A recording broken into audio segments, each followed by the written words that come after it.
बुढ़िया ने पोता फेंक कर ही मारा और कहा। किसी गांव में एक बूढ़ी माँ अपने बहू बेटे के साथ रहती थी। जब उनका बेटा पैदा हुआ था तभी अचानक हृदय गति रुकने से उनके पति संसार को छोड़कर चल बसे थे। बूढ़ी अम्मा का एक बेटा भी था। बूढ़ी अम्मा अपने बच्चे को लेकर अपने मायके में रहने लगी थी।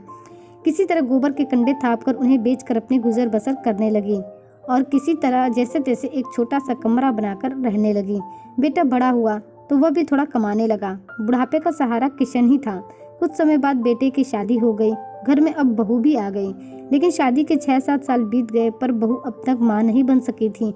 अम्मा भी चिंतित रहती पर बहू से कुछ न कहती थी। बहू भी इसी फिक्र में दिन रात घुटती रहती थी। बहू काम काज करने में थोड़ी आलसी थी। घर के ज़्यादातर काम अम्मा ही किया करती थी। एक दिन नवरात्रि का समय था। अम्मा अपना घर मिट्टी से पोत रही थी। लगभग दोपहर का समय हो रहा था। तभी बाहर से एक साधु ने आवाज़ लगाई, माई भिक्षा दो। अम्मा ने अनसुना कर दिया। फिर आवाज़ आई तो गुस्से में अम्मा ने पोता ही फेंका और कहा, जो है सो ले जाओ। भगवान ने इतनी गरीबी दी तो हम कहाँ से कुछ दें।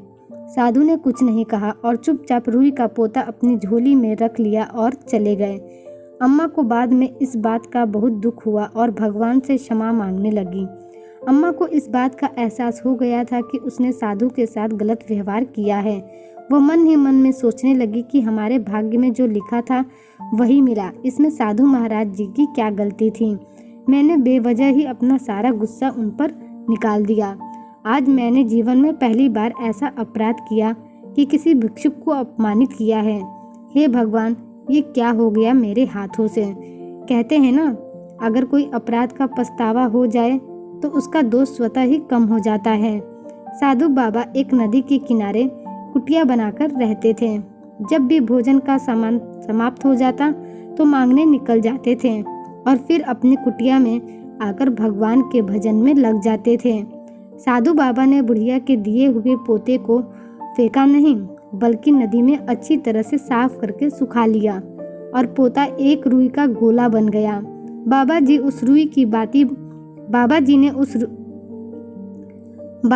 उस रुई की बाती बना ली और रोज अपने ठाकुर जी को दीप जलाकर आरती किया करते थे। रुई का उपयोग ही बदल गया संत के हाथों में पहुंचकर जैसे जैसे दीप जलते गए बूढ़ी अम्मा के घर में उजाला होने लगा। बेटा भी खूब पैसा कमाने लगा और बहू के एक सुंदर बेटा हुआ। अम्मा के घर में पोते की किलकारियाँ गूंजने लगी। बुढ़िया बहुत खुश रहने लगी। दिन भर अपने पोते को लेकर गांव में घुमाया करती। एक दिन साधु बाबा गांव में आए। जब अम्मा ने देखा तो उनके चरणों में गिरकर बोली, बाबा मुझे क्षमा कर दो। मैंने आपके साथ बहुत बुरा बर्ताव किया था, लेकिन तब से ही हमारे दिन बदलना शुरू हो गए थे। बाबा आपने ऐसा क्या चमत्कार कर दिया कि देखिए आज हमारे पास सब कुछ है, एक प्यारा सा पोता भी है। साधु मुस्कुराते हुए बोले, माई मैंने क्या किया है। तुमने जो दिया वही तुम्हें मिला है। इसमें मैंने कुछ भी नहीं किया है। तुमने पोता दिया था तो तुम्हें ठाकुर जी ने भी पोता ही दे दिया। इतना कहकर साधु बाबा चले गए।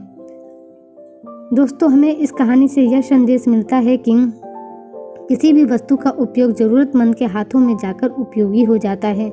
जिसे उस चीज़ की ज़रूरत ही नहीं वह उस वस्तु का उपयोग नहीं कर पाएगा। उपयोग कैसा हो रहा है फल वैसा ही मिलता है। इसलिए जब भी कुछ दान करें तो सुपात्र को ही दान करें। दोस्तों, आपको मेरी आज की कहानी कैसी लगी कमेंट करके ज़रूर बताइएगा। ऐसी ही कहानियों के लिए हमारे चैनल को सब्सक्राइब कर लीजिए। धन्यवाद।